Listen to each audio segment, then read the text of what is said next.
Well, hola, boa noite. Carl Munson here with the Portugal show from expatsportugal.com. It's Tuesday night, happy homesteaders night and Portuguese positive news. And it does seem, I have to say, a little bit trite to try and come up with positive news in Portugal at the moment. Obviously, the pandemic figures are getting better, it would appear. Lots of caveats around that. But really, tonight, the Tuesday night, when I have been joined by Donna Jacqueline, the expat elder, the grandmother of our community, a lot of the subject matter on a Tuesday night has been how to stay positive and boost your mental health, your physical health. And those have been a lot of our conversations over the last few Tuesdays. She may well join me tonight. She might not. She may have important business elsewhere. She's a bit of a superhero, elder superhero. So tonight's advertised theme, how to make income and a living online as a happy homesteader. That's the vision for me. That's what I wanted to do in Portugal, to live a homesteading idyll in rural Portugal. As it turns out, there have been a few twists and turns in my journey, this being one of them. I never imagined I would be presenting a live stream show twice a day to people interested in coming to Portugal and people who are already in Portugal as expats. So I can showcase some of my own personal experience in my efforts to make a living. I'm not a retired person. I may have that air sometimes, but I'm not a retired person. I need to make a living, and both Louisa, Mrs. Munson, and I make our livings online largely. And that's the way we wanted it to be. That's the way it's turning out. And that's the theme for tonight's show, how to do that, how to look at the various ways of making income online via crowdfunding and the various forms of crowdfunding. There are a lot of subsets of that term, and we will take a dive into it. We'll also talk about starting a business in Portugal in a conventional way. And if you've done that, if you are doing that, please share. Let's do this together. Let's take a community approach to this. And of course, if you've got a business that you're starting in Portugal, you'll need customers, won't you? So please tell us about your business. Don't miss this marketing opportunity to talk about your business. And in return, it'll be great to find out from you how you went about it, what the process was. I have Portuguese water with me, which I'm going to have a sip of now. And if I behave well, I might let myself have a sip of this white port as well. Doesn't look very white, does it? It doesn't look very appetizing at all when I hold it up to the camera. But believe me, that is a Ferreira white port, which has been accompanying me on the last few outings here, but only for good behavior. And I can let you be the judge of that. Let me just take a sip of water now. From the ground, from an underground pump, I believe. Some Portuguese water for me. They're part of the happy homesteading idyll, isn't it? Your own water source, maybe a bit of alternative energy, growing your own food and veggies, sharing with the local community, sharing with your neighbors. That's the idea. And then making a living, perhaps online. I am delighted to say now, before we go into all of this, before we talk about Patreon, before we talk about coffee.com, before we talk about Indiegogo, GoFundMe, before we talk about your businesses, let's say hello to my co-host who has is just limbering up in the green room. So let's bring her on screen now, Jacqueline Mary Brown, the grandmother of our community. Good evening to you. How are you? Good evening, everybody. I'm fine. You're fine. I'm fine at the moment. Yes. Well, I guess that's all we can do, isn't it? This moment's the only one I've got. Exactly. If we're doing well now, that's probably the main thing, isn't it? The main thing is the main thing. So I'm so delighted to hear that. How about you, Carl? How are things with me? Hmm. Very well. I had a really nice afternoon, actually. It's been a public holiday. If you tuned in this morning, you'll realize that we were having a public holiday here in Portugal today, celebrating something that happened nearly 5 centuries ago when the Spanish were returned to Spain and the Portuguese could get on with their own sovereign business again. And that's celebrated on the 1st of December every year. And it's been beautifully quiet. in the neighborhood. I think across the land, the mixture of the national holiday and the pandemic has led to the most peaceful of days. And it felt like a Sunday. It feels to me like this is a Sunday night show and I'm getting ready for a new week. I don't know how it's been for you in your area. It's been wonderful actually here because the sun's been out and it's been quite a beautiful day, and I managed to spend a little bit of time out in the garden. Oh, beautiful. Looking at things growing, and that always just sort of calms me down. Yeah. I mean, to me, people talk about the real world, don't they? The real world to me is nature, and real life is nature, isn't it? And all this crazy stuff that us human beings have superimposed on top of it all is all. It all feels like it's under the magnifying glass, or under inspection at the moment. And the pandemic times seem to have brought that into sharp contrast. And you're absolutely right. I agree with you. To get a reality check, go outside and be with nature, right? Yeah. The other thing is sometimes it feels like we're living in the middle of something that's not really sort of real. It's just so crazy that you wonder if you're going to wake up. You've actually been watching some weird film, Yeah.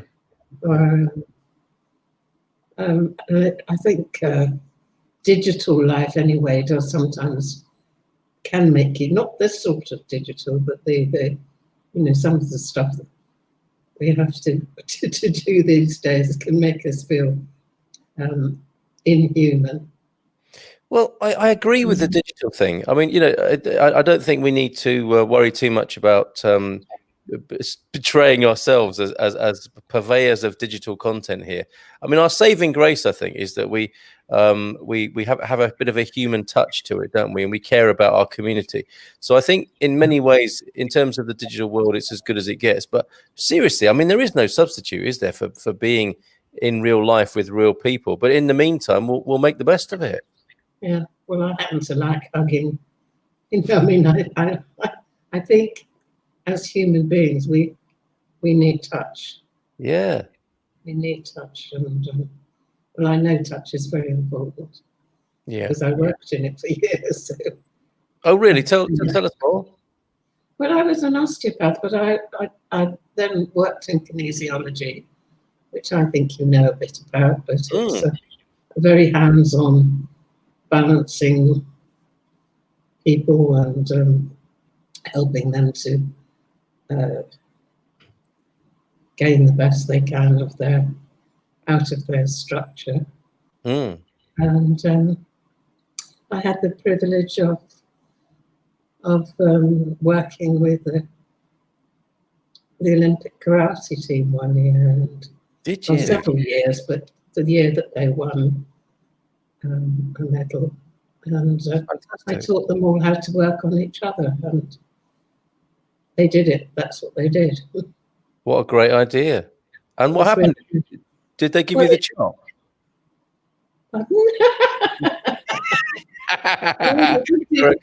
They do some very useful chopping, actually, because I was on a fairly large property at the time with fields, and they came and practiced there. And I was in the process of taking a lot of old tiles off roofs of barns and things that were collapsing. So they did do a few chops there and assisted as payment for their treatment. How fantastic! How fantastic! Yeah, so I didn't realise that you. Well, I did. I remember now, but I didn't know the specifics of your complementary therapy background. Yes. So yes, I agree with you. And well, I'm also trained in massage therapy, and I remember my massage teacher saying, most of us have touch deficit, from when we've grown up, and we perhaps need to make up for that in some ways. Yes.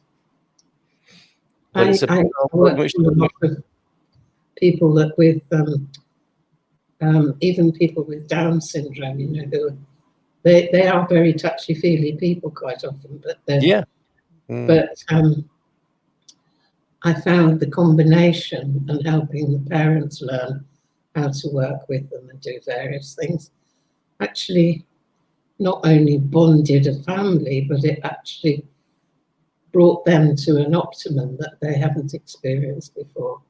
Fabulous. So this, I think it's very powerful. Yep. And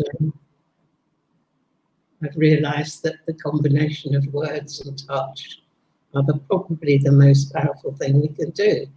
Yes. And you don't need to watch a mum or a dad, for that matter, but mums particularly, kissing it better when it hurts, or just doing those things to see how valuable that is. And I think this is one of the tragedies of COVID, that we've become maybe not able to touch and reassure, or even hold the hand of somebody who's dying. Yes, indeed. Yeah, it's absolutely true. Yeah. The collateral damage of that is really, I don't know. I think that will be one of our great regrets of this time, for sure. As you put it, the collateral damage. So yeah, totally understand and agree with you there, and I'm sure others will who are tuned in tonight. And we should possibly say hello to a few of them. Before we do that, I just wanted to say that that's the first caveat. Then we're talking about making a living online. And you might tell us a little bit more about your internet marketing studies, because yes, I will. Yeah, not many people know about this, but Jacqueline is a student of internet marketing, so that could be helpful. She may be available as a consultant to you if you are starting an online business. But yeah, digital is no substitute for the real world. I want to make that clear. It's a convenient way, I think, of creating something of an income. But I think it's really important to get balanced, because I mean, if you look at those people in Silicon Valley who've obviously spent far too much time online and in front of computers, it makes their minds go a bit funny. God forgive me, Mark Zuckerberg, if you are tuned in on your own platform to us. I'd be saying that about you tonight. But I think too much of the digital doesn't necessarily work very well. We've got to balance that with some tactile reality. So Ree is here tonight. Evening, Mr. M. Good evening to you, Ree. Excellent attendance from you, and loving your artwork. The pictures that you've sent me, absolutely beautiful. And your tree as well, how beautiful. I didn't show it to Mrs. M because I don't want to give her ideas. I will do though. Looking forward to tonight's show. Great show this morning. Thank you, Ree. Appreciate it. It was nice talking about all those lovely Portuguese foods. Hello from Las Vegas. Hello to you, Marcos, over there in the USA. Fantastic. Sapphira's in. Good evening to you, Sir Joel, up in Porto. As you can see in the picture behind me, that's Porto. Joel might say, I can see my house from here. Boa noite from Brazil, from Eduardo. Good evening to you, Eduardo. Lovely to have your company. Hey, look, reason to celebrate. Actually, I'm not going to wait for my own good behavior. I'm going to toast your residency visa Thane Tierney with a little bit of white port from Portugal. Saúde. Cheers. Our residency visa arrived today. Goodbye, California. São João do Estoril. Here we come. Congratulations to you, Thane. Lovely news to share here and to celebrate. I don't need any encouragement, obviously, to have a sip of white port. Boa noite from a chilly North Carolina, 6 degrees, Eric J. Keep warm, sir. Ree is saying, good evening, Ms. Brown. Good to see you again from Ree to you. And hey, Steve, lovely to have your company as well. Boa noite, Carl and Jacqueline. Boa noite, Turush from Sandra Mark Webster. No, I can't see the shed I live in my picture. Congratulations to Thane from. I don't think he really lives in a shed. Everyone, don't feel sorry for him. If you do though, Sapphira, you've got to let us know, and we'll see what we can do to help. Congratulations, Thane, from Ree, and a boa noite from Chicago, from the other Steve Welton in Chicago. So, making a living online, I think that will have come as a bit of a surprise to some people. Internet marketing, Jacqueline, what made you get into that before we go into all these methods of making a living online? Well, by now you ought to be used to me talking about God and placing that in my life. So I will be bold enough to say that God told me to find some form of making an income that I could do from home. Okay. And I live on a pension, and I have done things online, but I've never tried making money. And I set about investigating and then looking at about 4 or 5 different streams of things, which ranged from affiliate marketing to sort of property investing, but where it's done with sort of crowdfunding. I don't know if it is crowdfunding that it works like that, but you can put small amounts of money with lots of other people into property. I looked at selling on Amazon in 2 different departments. I also looked at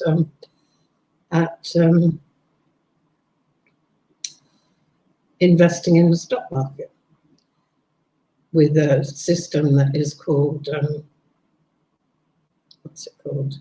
It's not the, I've just forgotten the name for a minute. It'll come back to me later. But this is via the web, though, right? You'd be home based. Yeah, you learn what to do. Yeah. And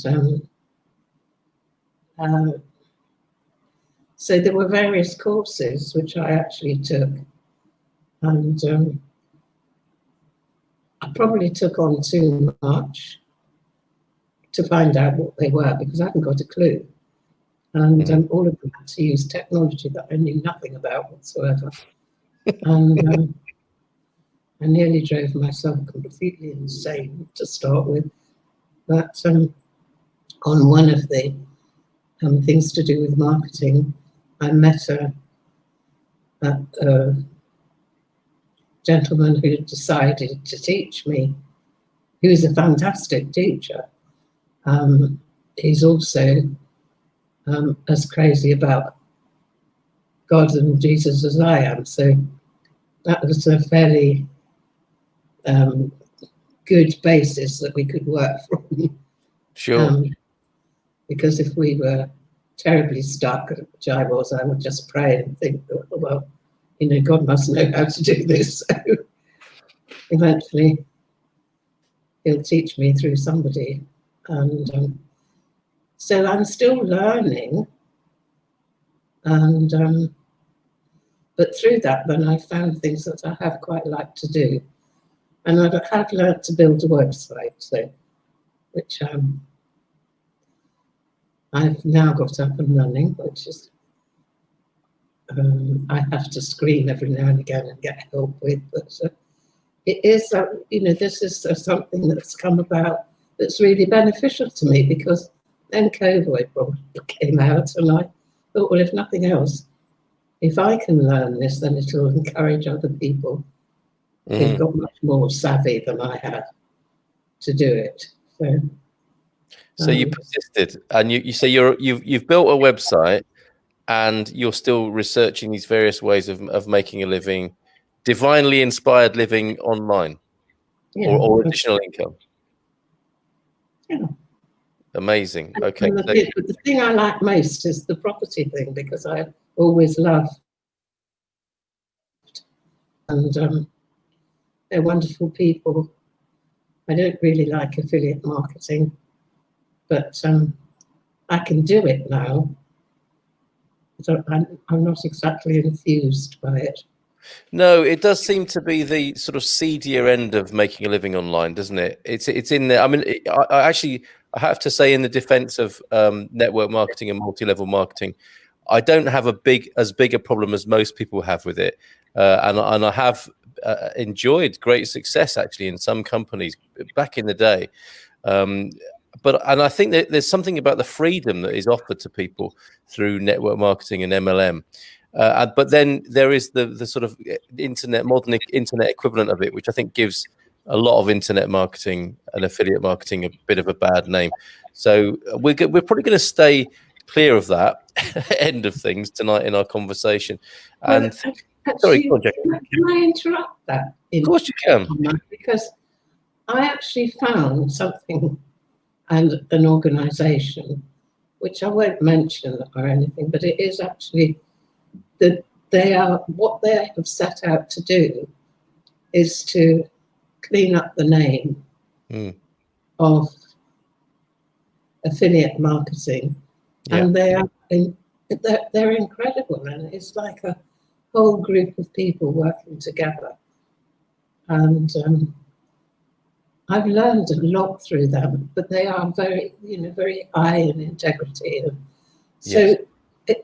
They are to be found, but there's the most awful sleaze as well. But I suppose that's in anything.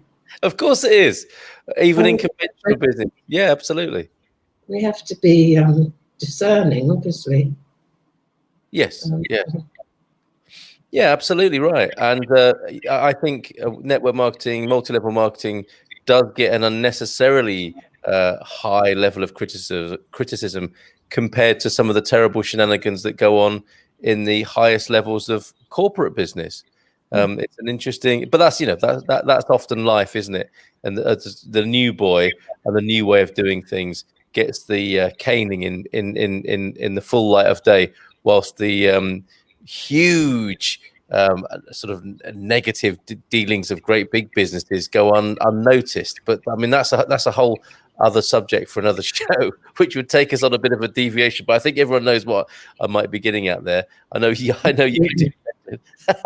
So greetings from Alaska from Marty P tonight. Nice to watch you in the afternoon. It says 1:15 in Alaska. Thank you for the offering. Delighted. Rolf, a new name here, I think, listening in Southampton, just after just booking some flights, taking it easy in Southampton to come to our casa in Ferragudo. Talking about this, when we did the book launch with Ali the other night, about living the quiet life in the Algarve, talked about Ferragudo. What a beautiful place. Ferragudo, 18th of December for a week in our house that we want to live in permanently by 2022. Sounds like a lovely plan, Rolf. I don't know if you've an intention to retire or to have an online income or something like that. That this applies to everybody. If you've got these sorts of ideas, intentions, do share them, and we'll talk about them here. Amanda Markesh says, I take my hat off to you. This is to you, Jacqueline, I suspect. I will not be able to do stock trading or a business of my own. So I took a job with a UK-based company in Portugal working from home. Nice one, Amanda. Dare you say more about that? Because actually, many people who do work from home were utterly sort of vindicated, weren't they? Or the circumstance went their way in the lockdown and they were able to continue working with little interruption. It's not for everybody, obviously. Some people have a lifelong habit of leaving home in the morning and coming back sometimes very late at night, and it's a habit to get into.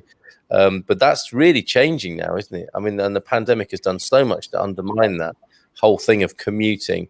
I think we will look back on the craziness of that, won't we?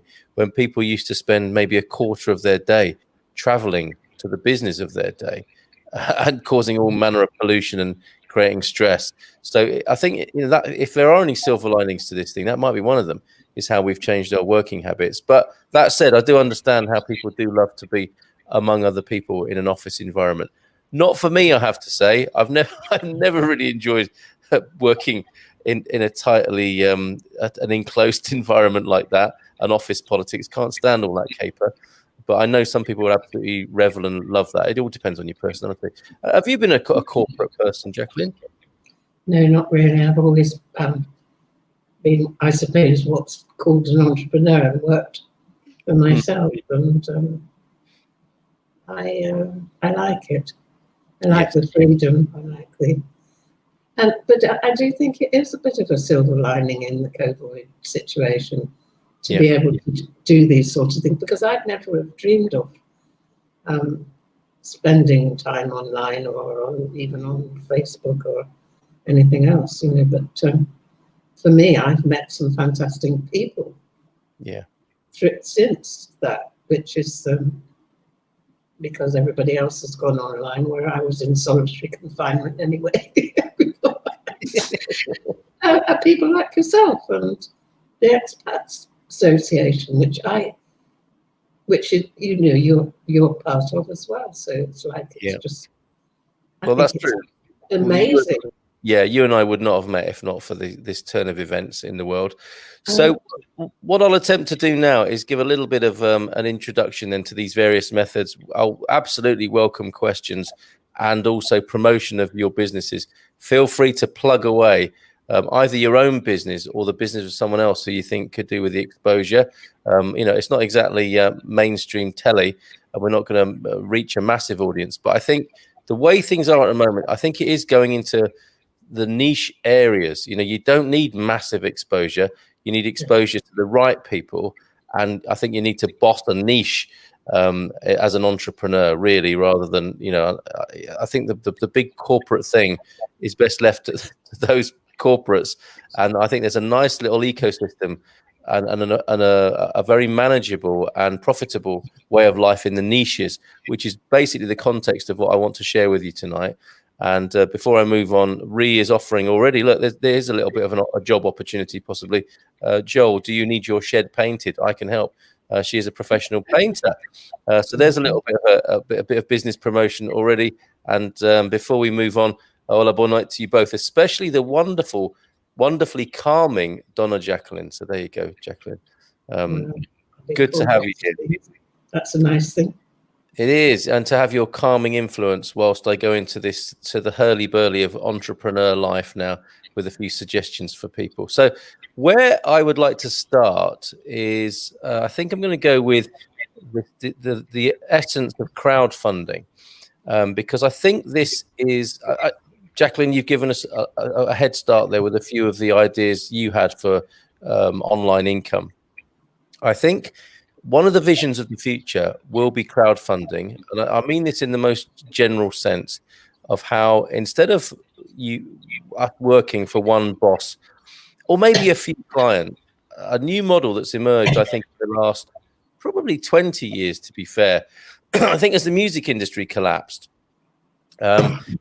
artists recognized that they might, instead of being managed or exploited even by a record company, they might go straight to their fan base. And instead of getting a load of money from one record company or a publishing company, they might get a little bit of money from many of their fans. So this is a turnaround of the business model, in as much as instead of looking for a lot of money from a few people, you look from a little bit of money from loads of people. And you work on loyalty.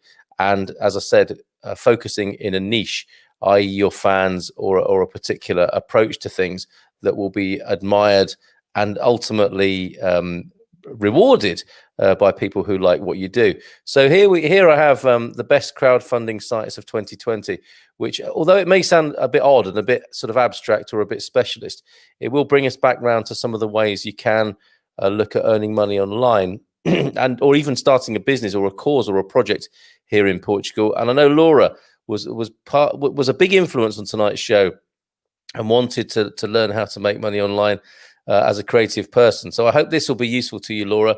Do chip in with specific questions if you wish.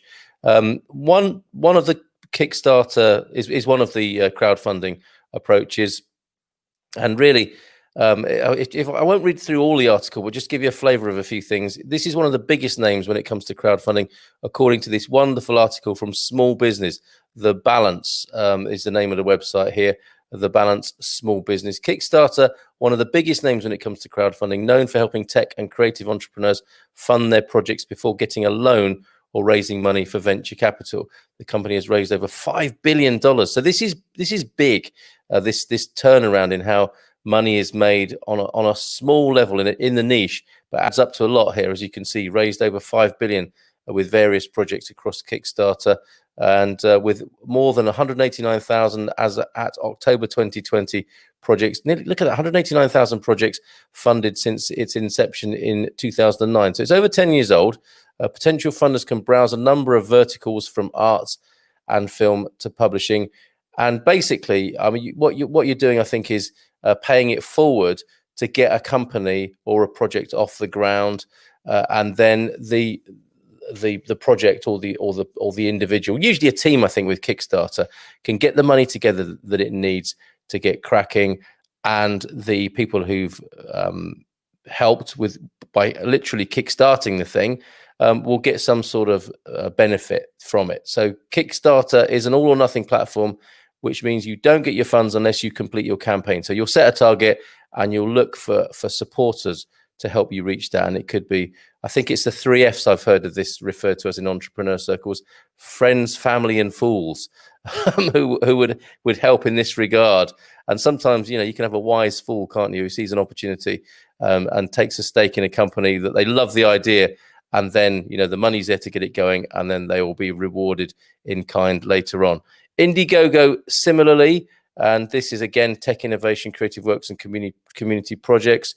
This article, and I will put the link to it in the comments, will give you all the small detail. I won't go into all the small detail now about the percentages that they take. I just want to give you an idea of the landscape here of these various methods for raising money, rather than having a job. I'll put it as a distinction like that.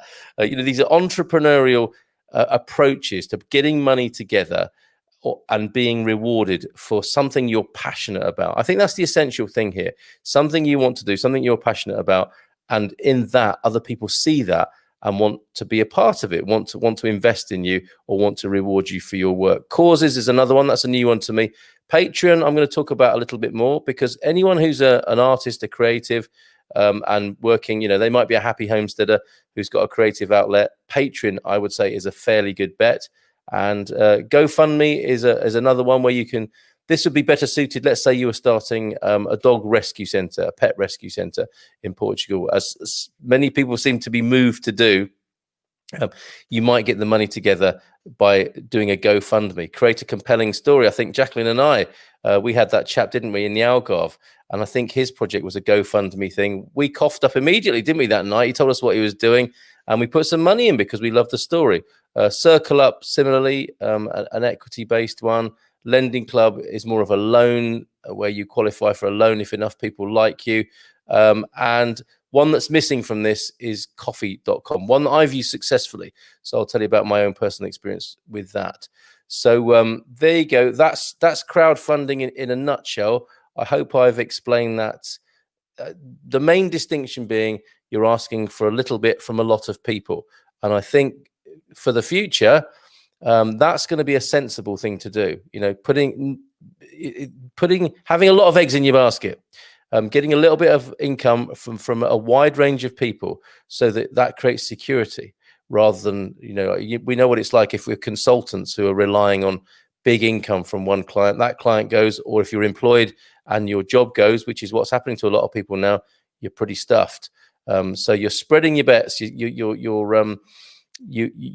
have got a lot of options. If one person drops off who's giving you $5 a month, and let's say you had 1,000 of those, that wouldn't be so bad. If one of them disappeared with their $5 a month, you wouldn't feel that too badly if there were still 999 left. That's the theory here of crowdfunding. This is what I would put forward as a pretty good model to aim for. So let's see if there's any questions so far. Jacqueline, I don't know if you want to chip in at that point. Victoria Benson's here tonight. Boa noite a todos. I'll need to unmute you there, Jacqueline. I think you need to unmute yourself. I can't do it from here. AJ Maguire, yay, never seen you live. Usually we watch you on YouTube the next day. AJ, great to have you here with us tonight live. Thanks for the offer of painting the shed. I don't know if it was a freebie. Hello from Anadia. Mrs. M's here, everybody. And she's saying, boa noite to you, Donna Jacqueline, as well. How are you? Big nutshell. That's what she calls me. But a good model. I'm not sure. I think that's her commentary on my waffling about crowdfunding there.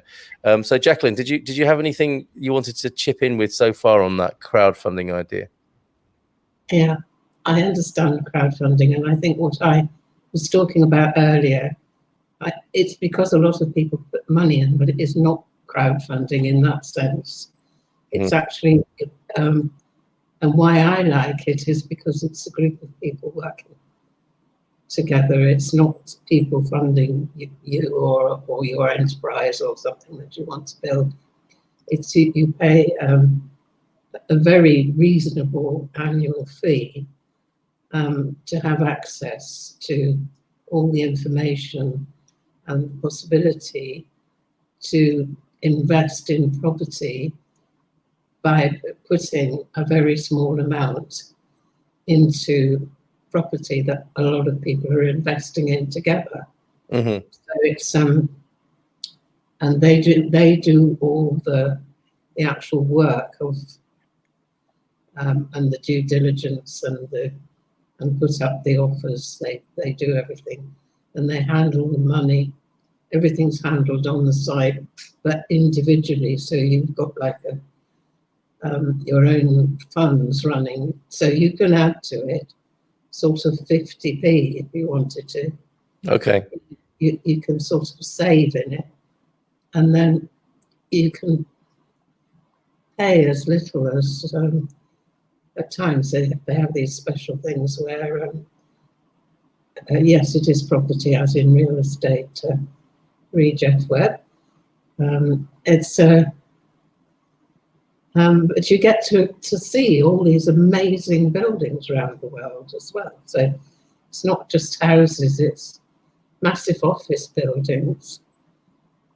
And that's how it works. So, and it's quite exciting, and they do lots of training about other things as well. So, and they're just absolutely lovely people. They're sort of based in South Africa, and they're just so helpful. It's just it sounds exciting, and you basically you invest as much as you feel comfortable with in real estate projects around the world, and you make your own decision about how much you want to invest and whether you like the people and whether you like the projects. Yeah. And this is a big change, isn't it, for people? Because sorry, say that again. I think it's wonderful because it puts people like me, in a position to be able to invest in property, which is always, it's like huge medical centres that are being built somewhere. Yes. I mean, there's always a risk, but the risk is very little when the due diligence has been done properly. Okay.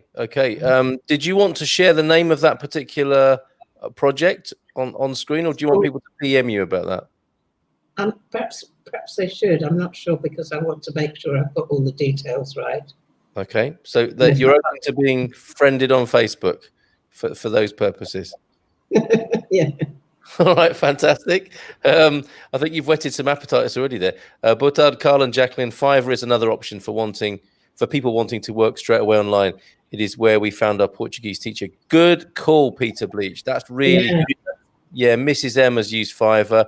That is Fiverr with 2 R's, and you can start pitching yourself on there, and people can start commissioning you. That's a really good shout. Fiverr.com, and I will put that up on screen. Hopefully, we'll do a little bit of an intro to that as well if we have time tonight. But that's great, Peter. Thank you for mentioning that. And as you say, you can get started quickly. And Louisa, I know, has got some great work done on there. Not everything is a Fiverr. That's just a kind of figurative an amount for doing a quick job at a very good rate. So obviously people will be charging more than that for different things, but you can pitch yourself on there as a provider, as a creative, and you can be a buyer of services on there as well. Really good, Peter. Thank you for that. And what website do you go to for that, Ms. Brown? Is that just crowdfunding? So friend up Jacqueline, and I'm sure she'll tell you more about it. I use it for my business. Louisa says, Peter, about Fiverr, and Mrs. M responding, I love being able to sponsor people on Patreon or buy me a coffee or coffee. I sponsor too. My income is also mainly through a membership scheme. Yes, Mrs. M is an astrologer, everybody. She's successfully running an astrology business, consultancy and coaching online. I feel like I might be just giving her an unfair advantage by promoting her too much, but it has been amazing to see Louisa grow a business online here in Portugal as we've started new lives here, working with people all around the world. Not that many in Portugal, actually, mostly in the United States and the UK. And by virtue of this incredible technology that we have, and she's created her own membership scheme. Thanking you for that, Louisa there. So let's drill down a little bit more into Patreon, coffee.com and Fiverr, because I suppose the basis of all of these is that if you haven't already and you want to be doing business online, PayPal is the how do we describe PayPal? As the love to hate digital payments platform. And I know people have their aggravation with PayPal, but it does seem to be the backbone of many systems whereby you get paid. in your currency digitally. So I think PayPal is something to grasp, a nettle to grasp, and most people do have a PayPal account by now, don't they? If they've used eBay or whatever. So PayPal is a good basis for starting an online business if you're a real newbie. And Venmo is a payment system that's based on PayPal that I hadn't heard before until Sapphiro mentioned it the other night. So PayPal/Venmo. Personally, when I got involved with, actually, I'll come back to that because I use Stripe as well with coffee.com, or did do until a recent business change. But let's take a look at Patreon, shall we?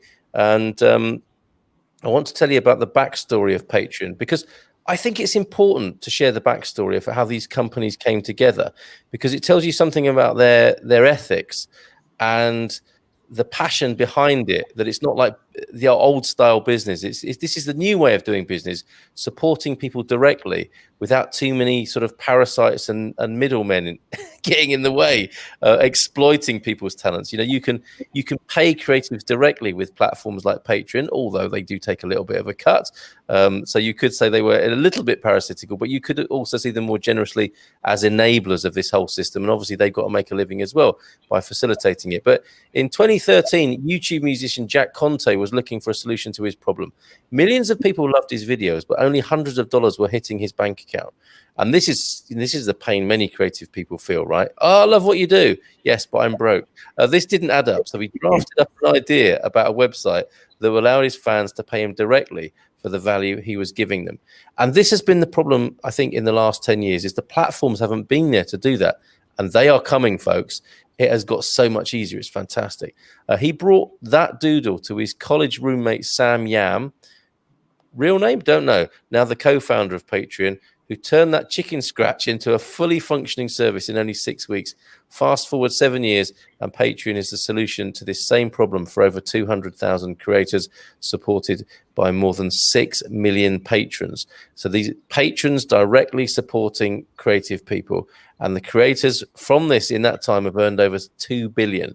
Patreon powers membership businesses for creators by giving them the tools they need to acquire, manage, and energize their paying patrons. With a subscription style payment model, fans pay their favorite creators a monthly amount of their choice in exchange for exclusive access, extra content, or a closer look into their creative journey. This model is a win-win. Creators retain creative freedom. Yeah, the record company's not telling them what to do while getting the salary they deserve, and fans get to rest easy knowing that money goes directly towards creating more of what they love, paying the creative directly. And I have an example to share with you. Tomorrow evening, my guests on the Expat Chat Show will be the folks at Expats Everywhere. These two, Josh and Callie. And here is their Patreon page to give you an example of what goes on. They are making videos. They've made some very successful videos. I've seen them, and I reached out to them today and said, do you want to be on the show? Yes, they said they're going to join me tomorrow night. So these two, Josh and Callie, Expats Everywhere, they're making videos about traveling and living abroad. People love watching it, and they subscribe at $4 a month, $10 a month, and $25 a month. And then you can see all the benefits that you get. So at $4 a month, you get some, basic access, and you can be in their community and things that only patrons get. But as you pay more, you get more, and you get, more exclusive access to these two folks. I really like it. And when I first came to Portugal, when I was doing the Good Morning Portugal podcast, this is where I began with Patreon, and a little bit of money trickled in, it has to be said, which was great. Anything you want to add there before I move on to coffee.com, Jacqueline? I want to just go back to PayPal for a minute, because I think you need to have a business account with PayPal, and that involves actually setting up some sort of business that you can prove you've got a business. Yeah. So I did learn something else through that, because I set up a company, because I had a PayPal account, individual one, but it was safer to have a business account to do business, obviously, and also to keep the records. That's one thing that's very handy with it, but you had to have a business, registered business, in order to do that. but it's not so. That's really easy to do. Yeah, and that's where it can become a little bit difficult for people, isn't it? You know, it's easy once it's set up, but sometimes the setup is a little bit difficult and painful, because these digital service companies specialize in the digital services, but I generally speaking aren't too brilliant on the customer service, because they're dealing with millions of people and they don't have many staff, do they? You know, it's all digitized and technology based. So when you want to speak to someone or something goes a little bit wrong, that's when you really feel the pain of that. And that is a phenomenon of our times, I think. PayPal is great, says Peter. I wish I'd been paid in Bitcoin instead, though. Yeah, I agree with you. That's a whole other program as well, isn't it? Bitcoin and Bitcoin investment. What about using services that you use to advertise in person services? Say you walk dogs for folks in Lisbon who are unable or would rather have someone else walk their dogs. Marty, I mean, you know, for that sort of thing, get on the forum on expatsportugal.com. And, you know, I think Facebook is a great place to advertise that kind of service. And that's a word of mouth thing, isn't it? I mean, and long may that continue, you know, that level of doing a really kind of sort of mom and pop or home-based business, and people love you and they word of mouth recommend you, and no merchants are taking any commission out of that. So I absolutely right, Marty. I love those truly deeply local businesses. Yes, and dog walking actually is an amazing business. Yeah. One of my grandsons was a dog handler and did several terms in Afghanistan.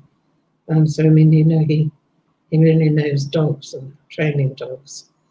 And so he set up a business when he came back to walk dogs, but then now to train dogs. And it's a fantastic business for him, and he's doing what he absolutely loves. Terrific. So there might be a consultancy for him as well, teaching other people, but he might just be wanting to get on and walk the dogs. Well, it's quite handy to have a dog that's a good sort of criminal or sniffer. Fantastic. They use dog sniffing for all sorts of things, like detecting cancer and all sorts of things they do. Yes, yeah, it's incredible, isn't it? It's quite an amazingly wide range of things. You know, you think as being sort of really homey, but it's quite big. Incredible. Okay, so yeah, Marty, it's obviously a good business. I don't know if you've got that in mind, but let's talk more about that. And if you know, for these little services that don't have a massive, you know, profit margin and a marketing budget, get them on the expatsportugal.com forum. PayPal, unfortunately, is a monopoly. Their policies can be biased. It's true, Safaro. You know, it's a process we're going through. I think competitors will appear. I think, hopefully, Marty, you could do that on Fiverr in theory. That's dog walking. And what else is Marty saying here? It's interesting how easy PayPal has made it in recent days to purchase the major cryptocurrencies. It had to happen, Marty. It had to happen. Victoria, you're following the expats everywhere, so you might enjoy the conversation tomorrow night. And Marty's seen their videos. Yeah, looking forward to talking to them. It's amazing. I did think to myself, they might think we're in a sort of competition in a way, but Josh was fantastic. Yeah, sure, let's do it. So we're talking tomorrow night. Awesome to see a convo with them on your channel. Tune in from 10 tomorrow night for that. Love PayPal. Have used them for over 17 years with never a problem. Same here, Ree. Mrs. M, not so lucky. She fell foul of into a sort of a dark hole within their business model, and really had a bad time with them. So I think it can be terrible. But for you and me both, Ree, who I've used PayPal for probably as long as you have, never had any problems. And I turn a blind eye to the massive commission they take. So let's move on to coffee.com then. I love the coffee.com idea. I was using Patreon, found it a bit clunky, and actually had a little bit of a sort of ethical difference with them. They can deplatform someone for something they said. No need to get into all of that now. I probably wouldn't bother in the same way, but I was quite offended at the time. I'm over it now. But I moved from Patreon and saw some guys online, and they said, you can buy us a coffee if you want. And I thought, that's a good idea. That's a cool idea. I think I'll do that. I'll start, live streaming and seeing if people, when the pandemic started, I started the Good Morning Portugal live stream instead of doing a podcast, and thought, okay, I'll just see if people want to buy us some seeds, because it was very much on the happy homesteader vibe. And then, went back to a Portuguese coffee. And with coffee.com, I have managed, I think, to get way into a four-figure income with coffee. And when you're new to these things, if you're a YouTuber like the expats everywhere, like I am now, you think, I'm never going to get to my 1,000 subscribers. I'm never going to make any money doing this. And you have to persist. And I think a lot of people get lost early on and they just give up because it's just too difficult. But the ones who do persist, when it turns a corner, there is this exponential growth, because you go above other people who've fallen by the wayside, and the algorithms support you. So stick at it, folks. And this is a nice way of doing it, coffee.com. A friendly way to ask fans to support your work for the price of a coffee. Coffee is just a metaphor. You don't have to buy actual coffee. And you can set the rate if you become a premium member. I think it's better value than Patreon, and I prefer the vibe of this company over Patreon. Personally, I know people have great experiences with Patreon as well. Ask your fans and followers to support you. Receive messages of encouragement and celebrate when you reach your goal. 0% platform fee on your donations, and you can create a free page too. So that's how they get you in there on a freemium model. It's really nice to use. It's like a blogging platform, and you can put YouTubes up and podcasts. They've just started commissions as well. So this might be useful for you as an artist. You can put up a sketch or a serving suggestion of your work, and people can commission you via coffee.com. And again, it's based on PayPal and Stripe as well. And you can start to build a monthly income with monthly subscribers, as well as one-off coffee purchases. And they've just brought in a shop as well. So I do like coffee.com. Let me just share with you, I created a page and it went very well. I think the great thing about this crowdfunding thing is that I think people are beginning to understand the concept. And then they think to themselves, oh, yeah, look, this is Cole Munson bloke, broadcaster, podcaster, who does this Good Morning Portugal thing. Oh, I see what he's doing. He wants 1,000 of us to give him €1 every month. Well, what's €1? And I think people are beginning to get into that mindset now. So this one's mine. And I had a really good time on coffee, coffee.com. I know Buy Me a Coffee is a very similar thing. And then, of course, what happened is doing the Good Morning Portugal show brought me to the attention of Expats Portugal, and they asked me to join them. They made me an offer that I couldn't refuse. So the rest is history. But it was, I got the profile on YouTube and with coffee.com, and I've gone into a new business idea with expatsportugal.com, and delighted to be working in this team now. But it got me there. It got me to that position. They moved to Portugal during COVID. Yeah, that's the expats everywhere, folks. Victoria agrees with me. PayPal rocks, except for the commissions. Yeah, you've got to turn a blind eye to those. Shane was hoping to see you on 40 cups a day. The stream of positivity from you, Cole, will be unstoppable. Yeah, that would be Portuguese Olympic level coffee drinking. Hi to you both. Susan was just off to bed, and you lovely people popped up on my Facebook page. Yes, it's difficult when that happens. I'm going to forgive you for keeping me up because you make me smile. Oh, Susan, that's lovely. Great to hear you twice today. Wow, that is so cool. Never heard of coffee. So there you go, Ree. As an artist, that might work very well for you. Buy Me a Coffee. I'd have signed up to that. It didn't gel with me as well as coffee.com, but it is literally buymeacoffee.com, I believe.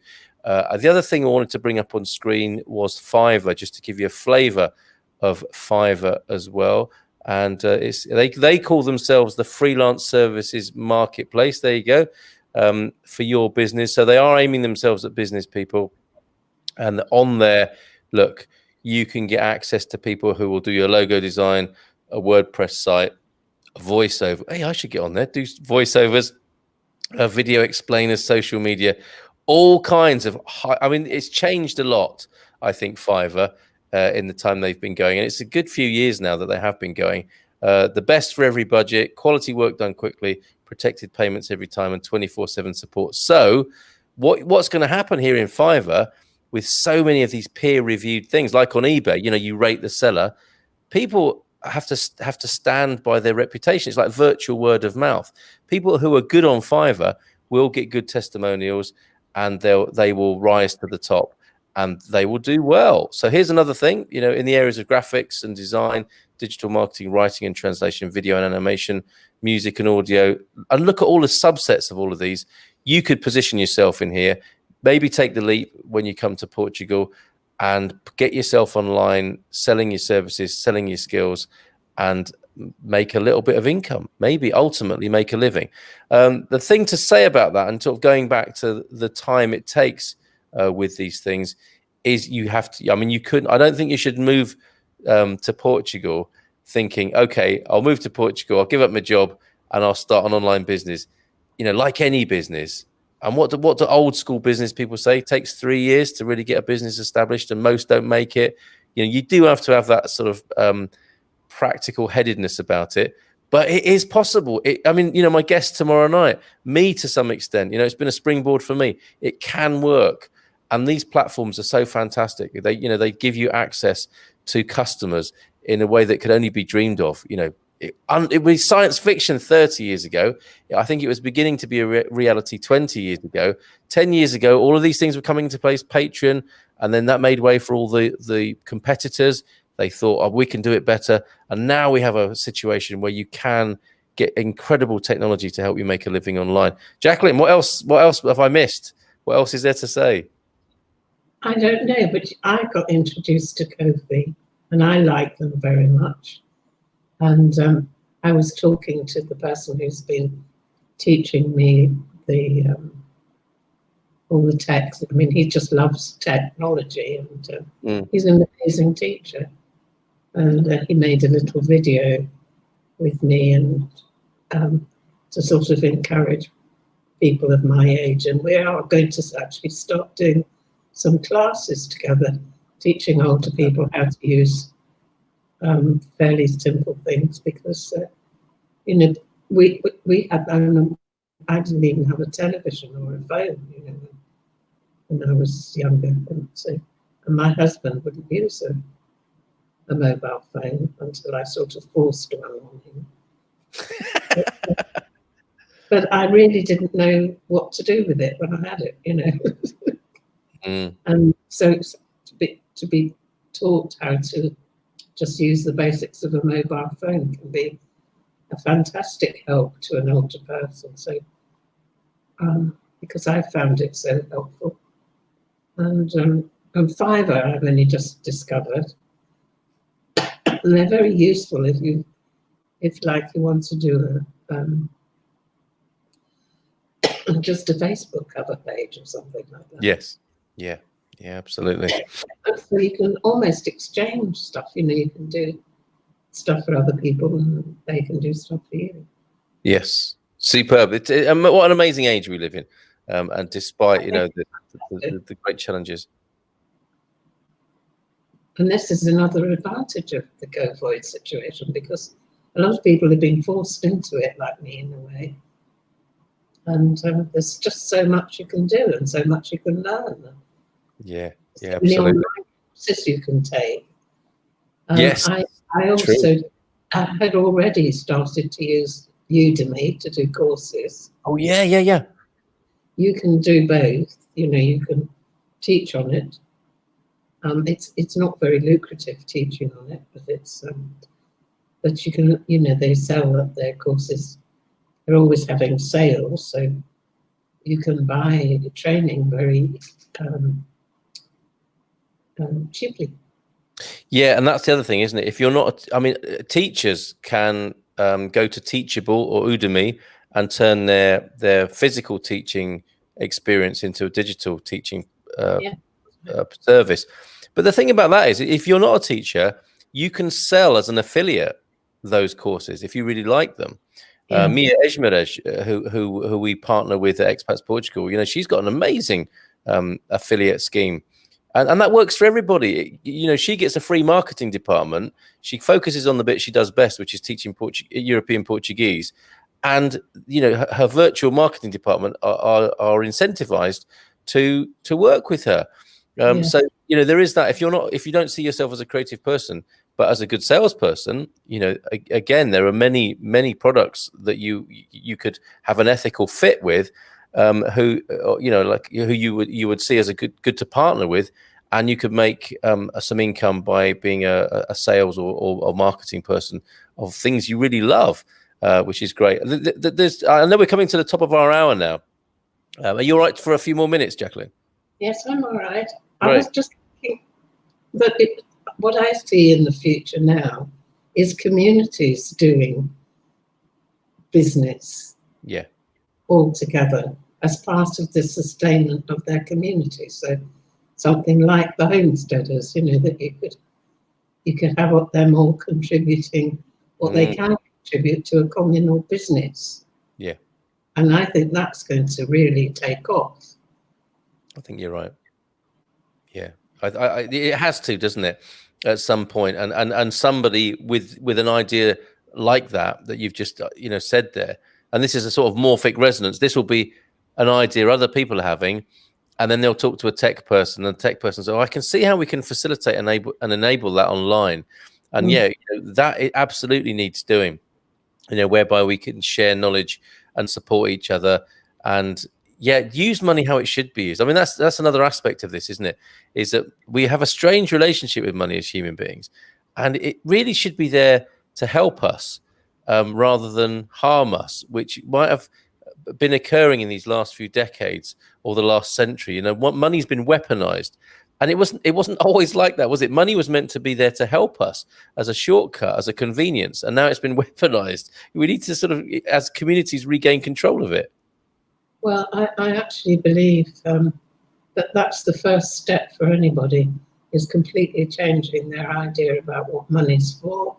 Yeah. And also the idea that you make money work for you, that you don't work for it. Because that's what's happened. We've all become slaves to money. Yeah. Yeah. And I wish I'd known that when I was younger. Hmm. So I don't know if anybody knows that.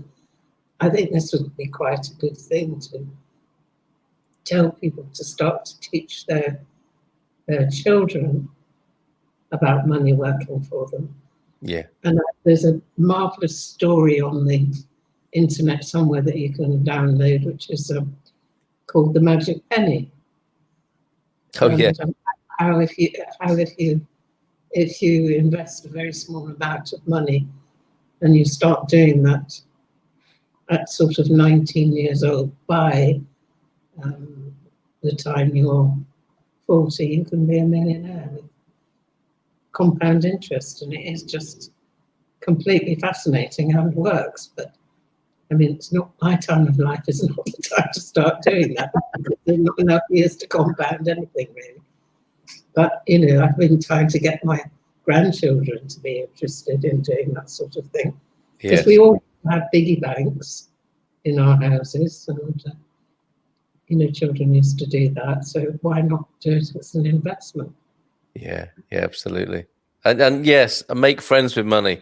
I mean, that sounds like a trite thing to say, but it's so important, isn't it? I mean, people live in fear so much, and especially with money. I'm guilty of that myself. But I think collectively we can re-educate ourselves, and we must with this. Peter saying money has been weaponized since the Medici car. So the so-called Renaissance, when we became more intelligent, may not have been all it was cracked up to be. Peter, thanks for that. Off topic. I love Ms. Brown's beautiful white hair. There you go. Thank you. That's lovely, Ree. Thank you. So a couple of things I wanted to add. The ecosystem of entrepreneurship in Portugal is good too. I've been involved with a company that had a different kind of social network, actually. And I've interviewed Michael Brody, the founder and creator of Owlnet, a colleague and friend of mine on the show in the mornings, owlnet.news. And Michael came to Portugal thinking that it would be a good place to develop his business. And I think that was his experience. And we ended up in Aveiro at the University of Aveiro Business Incubator, which is part of a whole scene in Portugal that is endeavoring to support entrepreneurs. This is a good place to start. There is some support available for good business ideas in Portugal. There are funders who want to fund, I mean, they want good ideas to fund, obviously, with their hard-earned money, or not, as the case may be. But also, Portugal is getting behind the idea of entrepreneurship and innovation. And so you can get help in terms of office space, in terms of input from consultants and people who've done it before. And if it goes really well, some top-level funding.